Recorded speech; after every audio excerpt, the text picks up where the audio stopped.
Hello everyone, welcome back to my channel.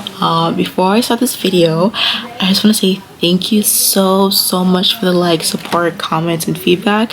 I've been getting a lot of DMs and saying, oh my god, I'm so proud of you, this is amazing, I'm gonna subscribe, and I appreciate every single one of you for all the support. And I've gotten some feedbacks, like with the mic, with sounding and lighting. As we know, this channel is like we go, like we're learning as we're growing, so hopefully it works out pretty well. I hope you're able to hear me, but we're still learning, I'm still learning, and we'll eventually get there. But I just want to say those couple of things or announcements before I start this video. And also please don't forget to subscribe, like, and comment, because I see the views. I just want to see you guys more, engage more if you can. But once again, you taking the time out of the day to watch this video means the world to me. So yeah, I hope you stick around. And yeah, I'm always here to listen to your opinions and thoughts about today's topic. So today's video will be focusing on specifically K-pop. For those who don't know what K-pop is Korean pop, and as you know, I'm also a K-pop stan for about 4 or 5 years. Like, I'm new, and K-pop, like, if you're a K-pop stan, the best way I could describe it is fun but chaotic, because there's always new groups, new music coming out. It's like very diverse community, very supportive community, but can be very toxic at the same time. But it's overall, I feel like being a K-pop fan has been amazing. I've learned a lot more about, especially the Korean culture, but just also like learn about myself and like my music taste and what I like, and met some amazing people through liking K-pop. So I just want to say that. But also this year specifically, I don't know, because this is my first time like being a K-pop fandom, like being a K-pop stan, and seeing some crazy stuff happening this year alone. Like, I've had friends who have been K-pop stans for a while, and I think we all can agree that this year was just pure chaos, from the Rise situation to BTS and Yoongi to Vicha, which we're gonna get into, because that's the main thing I wanted to discuss actually. But yeah, let's get started. So these are ways to become Vicha. As we know, K-pop has changed in the last couple of like 20-30 years, right? Let's say 20 plus years. It's changed, it's got more global, and it's been like more accessible for fans. I remember, actually, this funny story is that I did this fun project where I interviewed K-pop stans throughout generation. I interviewed a stan who was a stan in the early 2000s, and she was telling me how, like, yeah, like, I've like being a K-pop stan, like getting music, like K-pop wasn't big at the time. Imagine me in the US getting music, getting album wasn't as easy. Now you can buy it at Target and Walmart, which is great. So hearing her experience, saying like it wasn't accessible, and like it was more like underground, especially in the US, but like very big. It was starting to get rise, but like it wasn't as common to like the 2010s and up. So just hearing that, with that, there's been a lot of more, and like there's always been a lot of international K-pop idols. What I mean by that, the way I'm gonna use international K-pop idol or foreign K-pop idol, because it's basically a K-pop idol who is not Korean, so either born Korean or raised in Korean. That's the best way that's what I've been seeing. The definition is just like, for example, like there's a lot of idols who are from Thailand, like Bam Bam from KATSEYE. There's a lot of idols who are from Japan, like Yuta from NCT 127. There's a few American idols as well. Also one of my favorite idols, Fatu from Black Swan, which we'll get into that in a second. So like we've seen a lot of group of idols become more diverse throughout the years, and which is great, and like people are able to see people who look like them doing something that's different but so unique. So I think that's great. But this year, I think a lot of things happened this year that made people, I think, if not open their eyes, at least start a conversation from what I've seen. So let's get into it. So we've seen a big rise of like a lot of like international groups. So another thing that I've seen is that there, for example, like Black Swan. They're a group, and all currently, because they've changed members throughout the years, the current members, none of them are Korean, so none of them were born Korean, but they speak Korean and they sing songs in Korean. Some people are debating like, oh, are they K-pop idols, like this, that, and the third. Like, I am in no way or shape to say it, but to me, like, from what I'm getting, the songs in Korean, they're under a Korean label. They go through the trainee process. They work their butt off, and they promote, like, primarily their focus audience are in Korean. So, like, I guess to me, like, they're K-pop idols. But there's some people who are saying, oh, because they're not Korean, they're not K-pop idols. But as we know, like, you don't have to be Korean to be a K-pop idol. While majority are Korean, of course. There's groups that are all Koreans, like BTS and ATEEZ. They're all Korean members, and they're amazing. But there's also groups that also don't have non-Korean members, and they're still equally as great. You know what I mean? So there's been a big debate about that. Because of that, there's been also groups that are debuting. Debuting is like they're like out now. So like hence the word debut. So for those who know, quick summary of like being a K-pop idol. So you're scouted by like a talent recruitment. Sometimes in the street, depends on who you are, where you are. Sometimes you audition, right? You're scouted by one. You train maybe average, let's say 3 to 10 years. And yes, you're looking at me like 10 years. There's people who've trained for 10 years. Then the company decided like, listen, do you think we're ready to debut this group? If so, they debut this group, and then they perform and they perform until they decide not to perform. Usually, most of the time, if they're able to kind of say they're unable to perform or have the right to say they like, I want to stop. As we know, record labels and company, like, it's very shady, allegedly, because I'm trying to be careful. I don't want label company saying, excuse me. So yeah, so as you know, like idols, before they debut, they train. Training is money and time. Imagine you're like a high school student, middle school student. You have to go to school. You have to train for hours. You have no time for yourself. Like you wake up early to go to school, and then right after school you gotta go training. Not that, but you have singing lessons, dance lessons. If you want to learn a language, like if you want to learn Japanese, English, Spanish, French, Thai, like if you want to learn all those, like those cost money. So what the record label do is that they basically, each time you sign up for something or when you do a lesson, you have to pay for it, and the way you pay it back is when you debut. The money that you earn goes to them. Most, I'm not saying all, but from what I've seen and heard, allegedly, that some idols, they do that. So the reason why I did bring this up is that we've seen a huge rise of like groups who are international but don't want to consider them as K-pop idols but are signed under a K-pop record label. For example, KATSEYE, perfect example. There are two companies in one. I forgot one of the other company, but they're with HYBE. HYBE was known as Big Hit, which was the company that BTS, the group that's literally behind me right here, are part of, right? So they worked with a US company to kind of make an international global girl group. Listen, right? If I like KATSEYE, they're great. But if I didn't watch the documentary that they made on Netflix, I would have liked them even more. Here they're saying, like, what do you mean? Listen. The way the documentary was just so sad and draining. And for the best way I can describe it is that I think you should watch the KATSEYE documentary if you are familiar with K-pop but not really with the whole idol, like your stamp, like, you know, like the music thing, or new to like what the K-pop culture is, kind of. So like, for example, the way they described it, like, is like the documentary takes place where they invite, and I remember seeing this like in live too, like HYBE announced, hey, we're doing audition for a girls group, right? So we would have girls from Brazil, Japan, I think there was no African members, if I remember, like Europe, all over the world, come to audition, and they lived in a house in LA, right? They trained for a year or two, right? And they thought they were going to basically have the K-pop experience, or K-pop idol trainee experience, which is you get recruited, you get scouted, you sign, and then you train, and then boom, you debut. So as they're training for nearly 2 years, out of nowhere, mind you, they're bringing people are coming, people are leaving, people are coming. They like suddenly announced like, yeah, actually you're gonna do a competition show.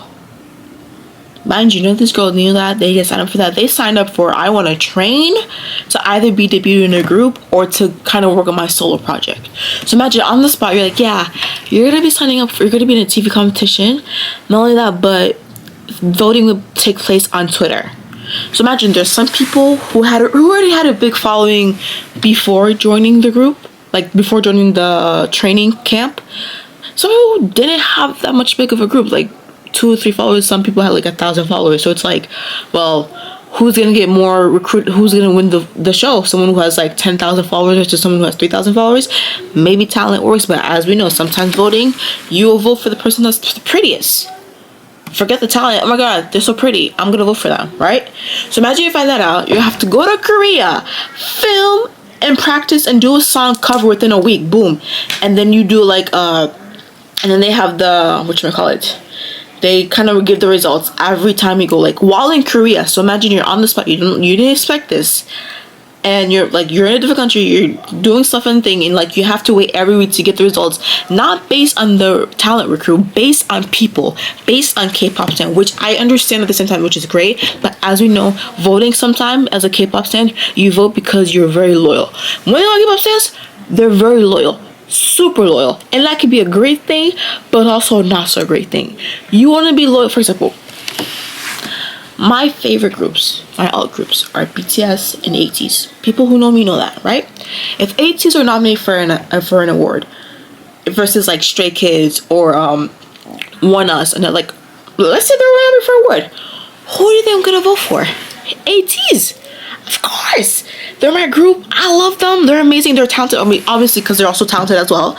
But to me, they're talented, right? Let's look at this for another example. Let's say there's 2 people, right? There's one person, blood, sweat, tears, can sing, can dance their ass off, like amazing. Other person, kind of okay, but they got the look factor. I'm not saying this towards anyone, like specifically from whatever. I'm just giving you an example, right? If you grab if the second person who has the look, but not really they still need some more training, and they have and it's based on voting, and they have more friends, the second person who has the look, who do you think is gonna win? Who do you think is going to win?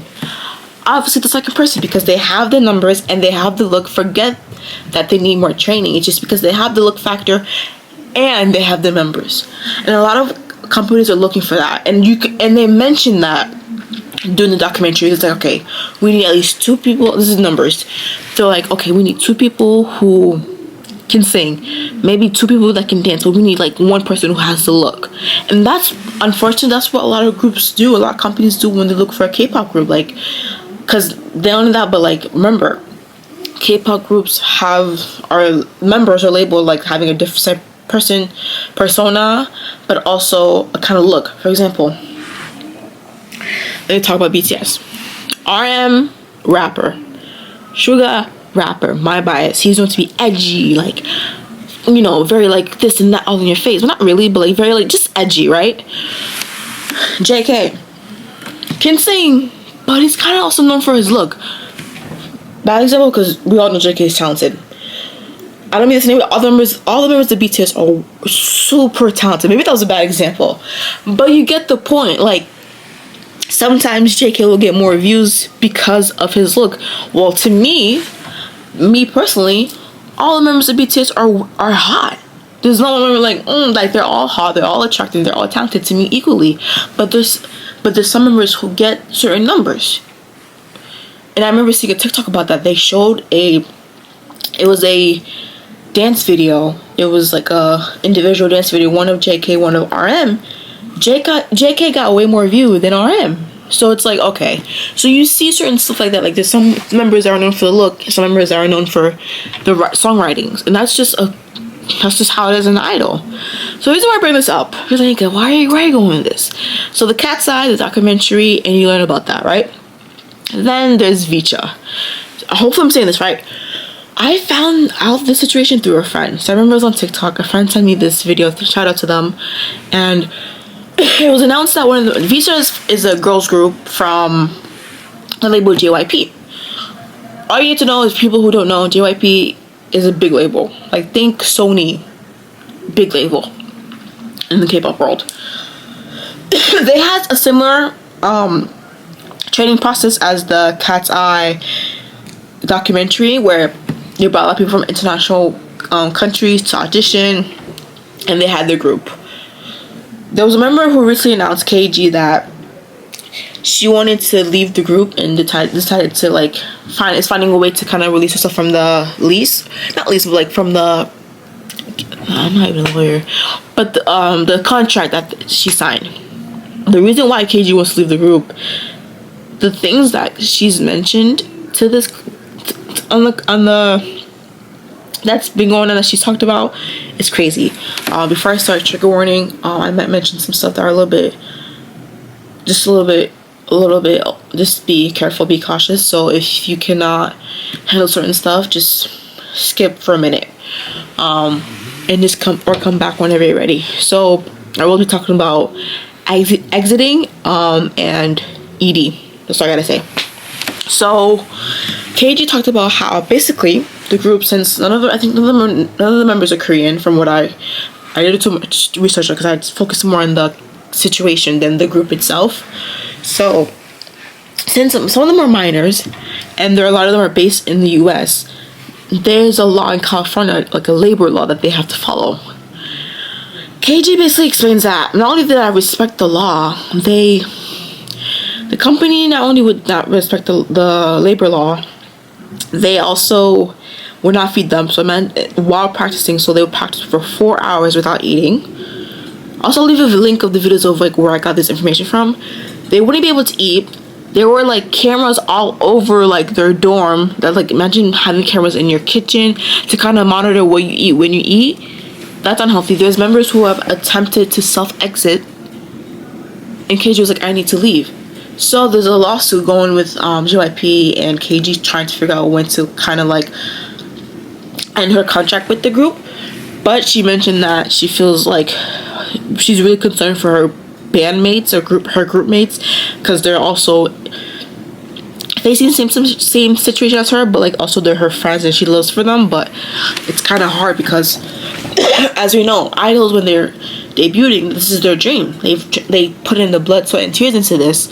So it's kind of hard when you put all that sacrifice, you're doing some crazy stuff, and then to leave it, it's like, oh, I don't know if I can. So I understand why it's kind of hard for them to leave, because people are like, oh, if that was me, I could never, I would leave right now. But it's like I said, you worked so hard for your dream. You wake up early, went to bed late, sore, everything.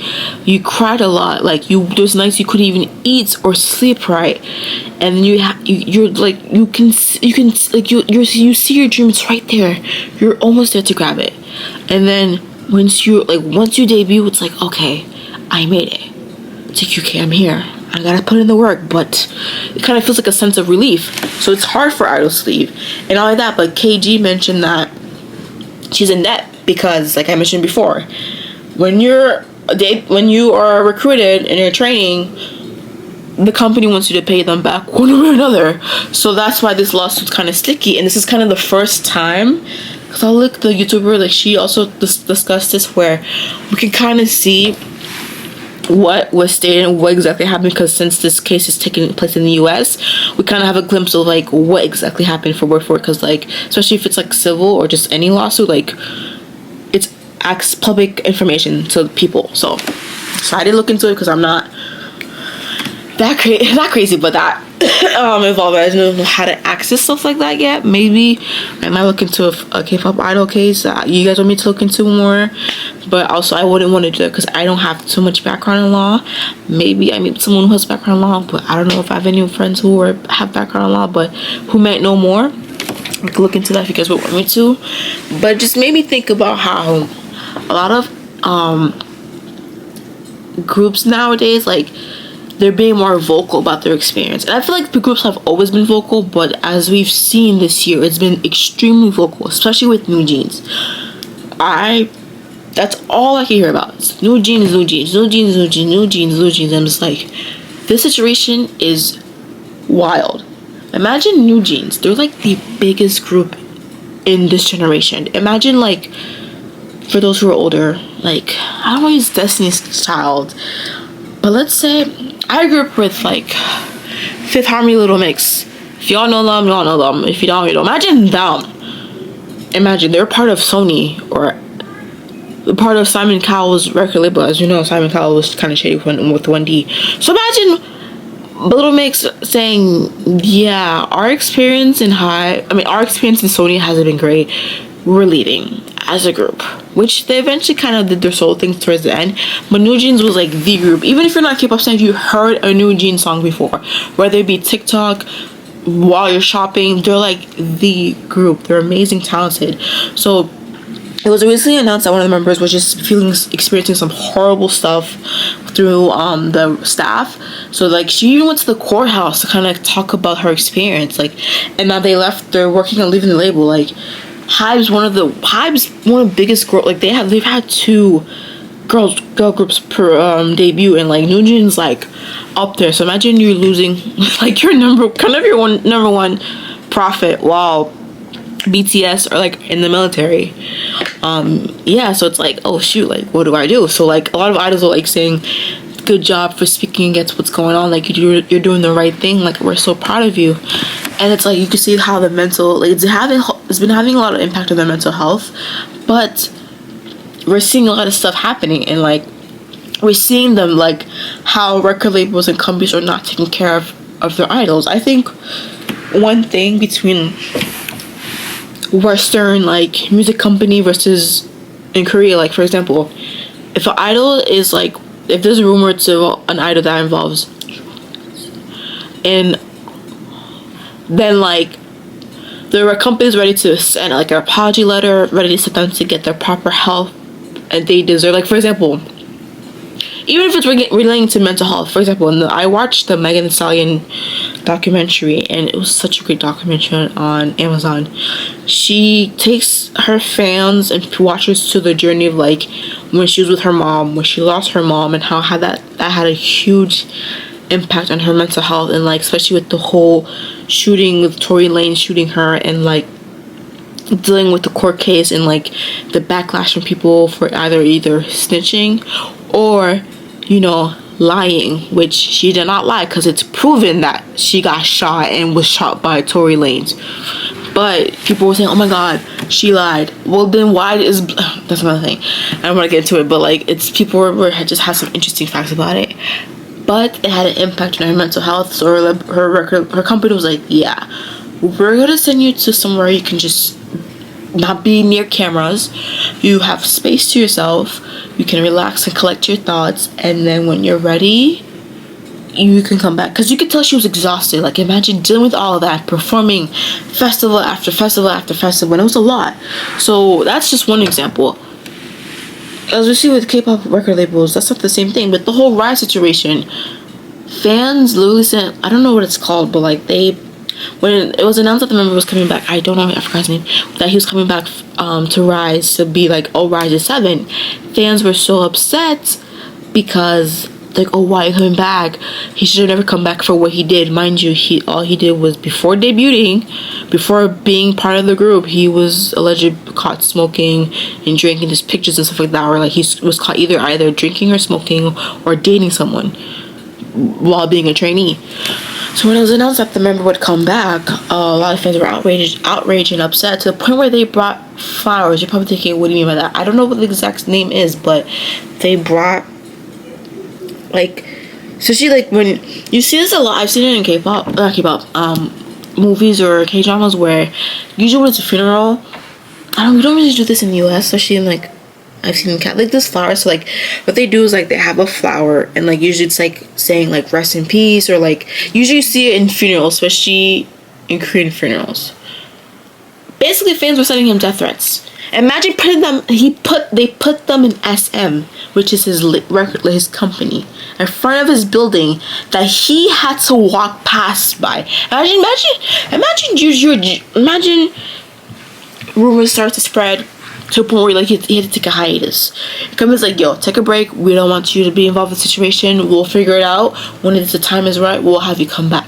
A couple months go by, and your company is like, yo, things have died down. It's all good. Bring him back, right? And the moment things are announced that you're coming back, a lot of fans are excited. They're happy. They're like, oh my god, finally, took you long enough. But no, there's other fans that are upset about it and forget that you were a trainee, you were a kid, and humans, sometimes you're human, you make mistakes. And was like, you know what? To prove that we don't want him back, we don't want you back, we're gonna basically just leave death threats in front of your record label so you can walk past by it as you're walking in. So boy, there was a video of him how he, like, imagine you're walking by and you see it and you're like so upset. You're like, I need to leave this group. I'm gone. I can't do this anymore. How would you feel? Wouldn't you be upset? Wouldn't you be like, I can't handle this? Wouldn't that have an impact on your mental health? And you wonder why. This is one thing that gets me upset about being a K-pop stan. There's been some idols where, like, who've done some stuff you're like, right? But I don't agree to hate on it. I'm never sending hate to a famous person or just in general. Like, it's no good. It doesn't do you well and all that, but you waste good energy on something bad, right? So imagine you're like, okay, yeah. So and that's the thing. It's like doing all of that, and then when an idol self-exit, people are like, oh my god, what? Oh my god, how could they? How could she? How could he? I was not thinking that. Poor thing. Guys, we need to do better. These record labels need to do better. No, you need to do better and stop sending hate to someone and go find a hobby to do. You're a grown person. Go find something else to do. Leave these idols alone. At the end of the day, these idols, they're humans. The moment the lights turn off after they perform a song, you don't know what they're doing. And it's none of your business. They don't owe you that. You know what they owe us? They owe us an album, maybe an album or two, some content, a tour, and that's it. That's all they owe us. They don't owe us less, they don't owe us more. So if they're living their best life, going on a date, that's none of my business. If they're announcing an album, now that's my business, because I need to know when the album's coming out so I can pre-order it. If they're announcing, yo, actually I'm planning on buying a house in Seoul, is that my business? That's not my business. Buy your house. You worked hard for it. You know how many debt you probably have to pay off in order to finally buy a house for you and your family? Do you, boo? Do you? I'm so proud of you. Do what you gotta do to make a living. That's none of my business what you do. If you want to get married, do it. Be happy for you. What can I do from where I am? Like, sending hate because an idol got married. Are they gonna see my message like, oh my god, Nike just sent me a message about a hateful message about not getting married. Maybe I shouldn't get married. No, if anything, they're like, let's move the wedding to a closer date. I would do that if I was an idol. This is why I can never be an idol, because my mouth, I'm very quiet, but when it comes to certain people disrespect me, I would have just lashed out. Believe it, I don't know if you guys seen those TikToks where people were like, this is me as an idol, I can never be an idol, because I would have probably dated some people, I would have had an NDA, to the point where people make a joke. The whole being like an idol thing is so crazy that people make a joke about NDA. So NDA thing is basically where like people joke about how like, oh, if an idol's like hanging out or like, you know,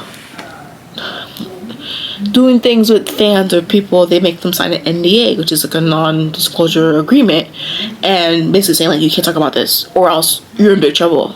I don't know if it's true, I don't know if it's a joke, could be both, but you see that's how crazy it is to people. Like, there's an NDA joke. Like, imagine your favorite artist, right, and you're having a great time with them, you're on a date, but they're like, yeah, actually, in order for us to continue this, I'm gonna need you to sign this form. Wouldn't you be like, what the heck? Like, do you like, huh? Me sign this paper because we're going on a date? No, you see how crazy that is? That's not normal. And that's what I'm saying, like, while being a K-pop fan has been amazing stuff, but there's some other stuff I'm like, no, this is not healthy. Being obsessed about people's life and what they do outside of when it's time to clock out, no, because I don't get paid well enough to do that. Let's talk about another thing. Sasaeng fans. That should be a crime. This should be illegal. The fact that this is a thing that's still currently going on is concerning, and the companies are not doing anything about that. It's also concerning as well. Let's talk about what a Sasaeng thing is. Basically, a Sasaeng fan is basically a fan who, put this in a story. Let's say I'm talking about ATEEZ, my favorite group. Let's say I'm so obsessed with them. They only belong to me. They're my group. No one else can know about them. I need to know their every move. I follow them to the airport. Oh, they're going to Europe. They're going to Paris. I gotta buy a flight to Paris. I know exactly which hotel they are. They're basically stalker fans, and that's my issue. Imagine you're getting hate all the time.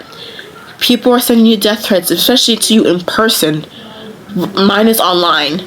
Imagine they're being bold now. Imagine doing it in person. Yeah, but you have fans who are stalking you. I don't even call them fans. I call them stalkers. Like, you have nothing else to do. You don't have bills to pay?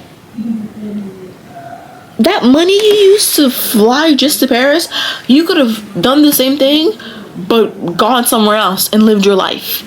You shouldn't be living your life for these idols. Because, like I said, they're humans, they have your own life, you have your own life, but you don't know what happens when it's time to clock out, or once the light dims down after their performance. Because let's talk about the NCT and Tail situation. People were shocked. I was shocked a little bit, but I was like, Nika, wake up. Did you not forget about Burning Sun? I wasn't a stan at the time, but I remember when I was a stan and doing some research to kind of gather some stuff, that was like the number one topic talked about was Burning Sun. So when they announced the NCT and Tail situation, especially with the SA, I was like, of course that makes sense. Because I don't know what he does when he clocks out. Am I disappointed? Hell yeah! He violated someone. He harmed someone to the point that their life is impacted forever, one way or another. And yet, people are surprised.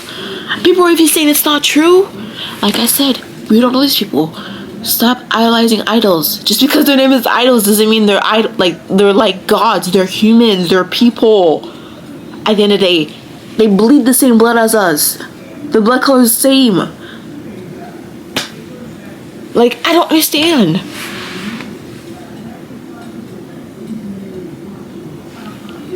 But yeah, that was my mini rant, just about like how this year being a K-pop stan was just crazy. It's a problem. Like, yo, I'm tired. Enough is enough. Like, every time, I remember the biggest thing people were sending me, like, people who know other K-pop but weren't really like in the world. So they're sending me the Rise article, and then the Yoongi article, and then the Tail situation, like the NCT. I'm like, y'all, I can't, like solo fair. My God, I know that. Like, I can't do anything after that. I really can't. Like, this is just information blowing up. There's nothing else that I can do or say. So yeah, that ends today's video. Just want to say, basically I'm saying, like, if you're a K-pop fan that like have nothing to do and like sending hate to idols or just being a stalker, please take care of yourself.